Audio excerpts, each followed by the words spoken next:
you? When I was a single dad, that was, on the one hand, one of the most difficult periods of my life, mainly because of a lack of sleep and adjusting to having this little person that I'm totally responsible for. And also incredibly rewarding. There was a period of time when I was a single dad when I was working the graveyard shift, and so I was getting very little sleep. I had somebody staying with her at night, and so I would get home from my graveyard shift and I'd have to be a dad, and so I was getting very little sleep. But when I was outside of my work hours and stuff, like on weekends, we were always active. We always had something going on. We were always hiking.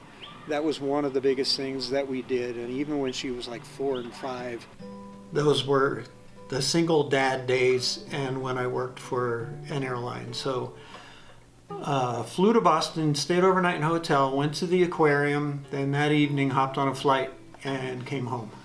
I was a single dad from the time she was about 3.5, until Sherry and I got married in 1996. Sherry came along at the perfect time.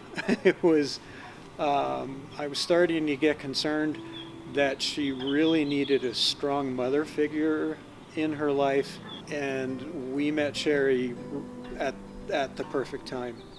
And Sherry just accepted her as her own almost from the very beginning. As a mom now, with her little girl is about 2 months old. I really value and love adventure and, experiences, and it's been like one of the greatest I've probably experienced yet. It's been one of the hardest, but greatest. I have a different view of love, like a different view of life, like just everything is it's changed. Like our lives have completely changed in the last 11 weeks. I look at my childhood with like gratitude. Like my story is my story, and it's what it's part of what makes me who I am, and I would never change it, because then it would be different. And I've always said this, that if we didn't have that situation, if my parents didn't get divorced and I didn't have that time just with Dad, and then he didn't meet Sherry, when you and Nate would never have been born. And I just cannot imagine that. And I think that's really shaped my worldview, honestly, is that good always comes out of the hardest things.